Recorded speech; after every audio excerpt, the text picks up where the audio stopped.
बिस्मिल्लाहिर्रहमानिर्रहीम। इय्याका नअब्दु व इय्याका नस्तईन। अल्लाहुम्मा अइन्नी अला ज़िक्रिका व शुक्रिका व हुस्नि इबादतिक। मैं हूं MTL और आप देख रहे हैं हमारा चैनल MTL टीवी।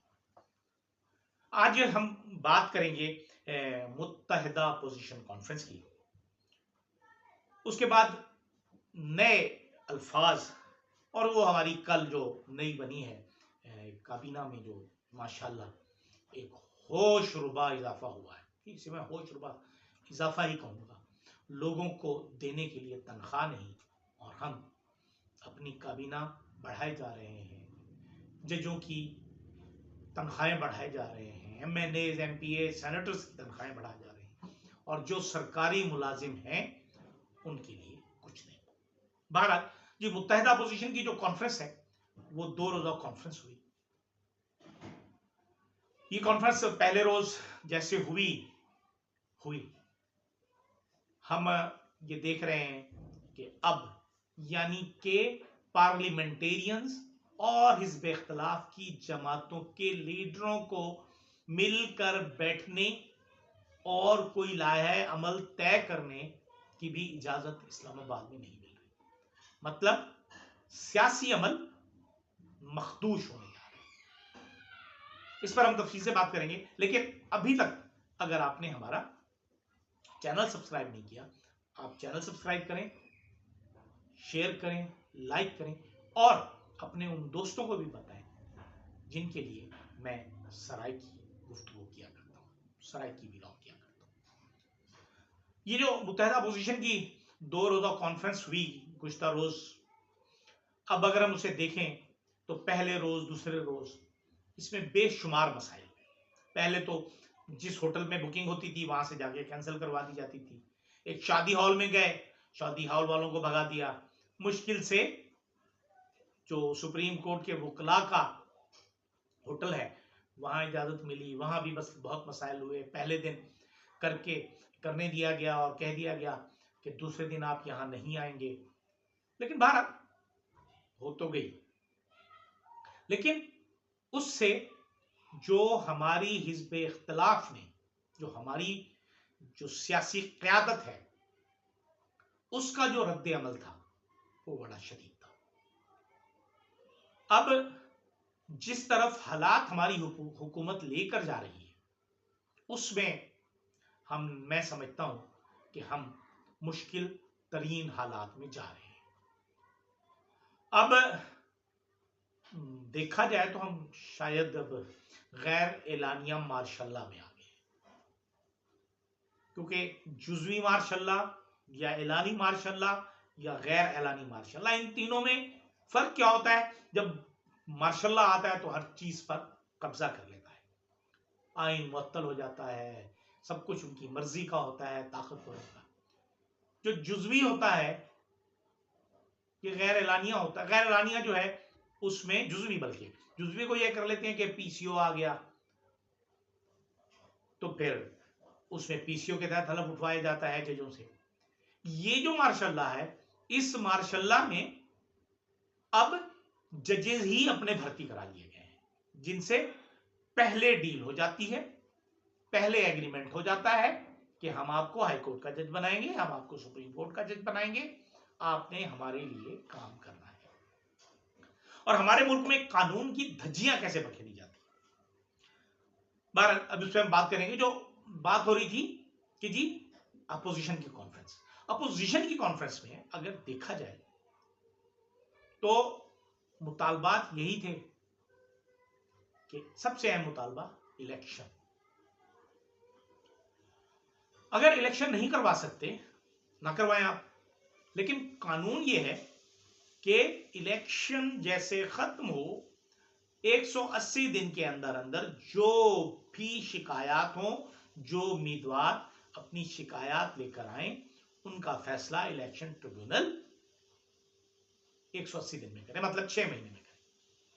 आज हम 1 साल से भी ज्यादा अरसा गुजार चुके हैं और अल्हम्दुलिल्लाह हमारी अदालतों ने एक भी पिटीशन जो थी इलेक्शन ट्रिब्यूनल की वो फाइनल नहीं की, उस पर फैसला नहीं सुनाया। इसका मतलब क्या है? इसका मतलब क्या है? इसका मतलब ये है कि कानून ताकतवरों की लौंडी बन चुका है। अब हमारी हुकूमत अपनी मर्जी के जजेस, रिटायर्ड जजेस ले आई, अपनी मर्जी की सीनियरिटी खत्म कर दी। हालांकि उसूल दुनिया भर में ऐसा होता है कि जी सीनियरिटी होनी चाहिए। मिसाल के तौर से कि जजेस बनते हैं, सीनियर रिटायर हो जाता है, जूनियर नंबर 2 नंबर 1 बन जाता है, नंबर 3 नंबर 2 बन जाता है, और हर शख्स को पता होता है कि अगर मैं उस वक्त तक जिंदा रहा, मेरी कारकर्दगी अच्छी रही, मैं नंबर 1 हुआ, तो मैं इस इदारे का सरबराह बनूंगा। वो फौज हो, वो अदलिया हो, बहुत से इदारे हैं। उसूलन आईनी इदारों में ऐसा ही होना चाहिए, क्योंकि अगर ऐसा होगा तो वो अपने पूरे दौर में जो फैसले सुनाएगा वो फैसले होंगे उसके आईन और कानून के मुताबिक। अगर ऐसा नहीं करेगा और ये पता होगा कि पिक एंड चूज की पॉलिसी है, तो हर शख्स हुक्मरानों को खुश करने के चक्कर में रहेगा। और फिर ये भी पता नहीं है कि हम लोग जो हैं ये करते हैं कि नए नए उसूल निकाल लेते हैं। अब फर्स्ट कम फर्स्ट बेसिस वाले उसूल आ गया कि जो 1999 में एप्लीकेशन आई थी, पहले उसका फैसला होगा, फिर 2025 वाली का होगा। यानी जो मोस्ट करंट है उस पर कुछ नहीं होगा, क्योंकि वो आपकी अपोजिशन की अपील है, अपोजिशन की दरखास्त है। अजीब मंतक है। मतलब ये कि भुट्टो को 1979 में फांसी दे दी गई, जुल्फिकार अली भुट्टो को, तो उसका फैसला 2023-24 में हम करेंगे, क्योंकि उसका नंबर ही 2023-24 में आया है। और आज खुदा ना खास्ता किसी को हम इस तरह गलत सजा दे दें तो उसका फैसला हम 2055 में करेंगे। उस वक्त बच्चे देखेंगे कि फला फैसला सही हुआ था या गलत हुआ था। और हमारे काजी ईसा ने, काजी फाइज ईसा जब चीफ जस्टिस थे, तो उन्होंने जो जहालत की इंतहा की, उसकी तो मिसाल नहीं है पाकिस्तान की तारीख के। एक तरफ तो वो आंखें बंद किए बैठे कि अगर आप ये कह रहे हैं कि सजा गलत दी है, तो उस केस को मंतकी अंजाम तक पहुंचाना था कि अगर किसी आपके चीफ जस्टिस ने गलत सजा दी है तो उसके पीछे अवामिल क्या थे, उनकी भी तहकीक की जाती और उसका भी जिक्र किया जाना जरूरी था। लेकिन नहीं, हमारे यहां तो हर 3 साल के बाद 3 साल पहले वाले चोर हो जाते हैं और बाद वाले हाजी बन जाते हैं। लेकिन इस दफा मसाइल कुछ डिफरेंट हो गए। जो सोशल मीडिया है, हर तरफ से बंद करके भी, हर तरफ से पाबंदियां करके भी सोशल मीडिया किसी के हाथ नहीं आया और इत्तलात पहुंचती रही।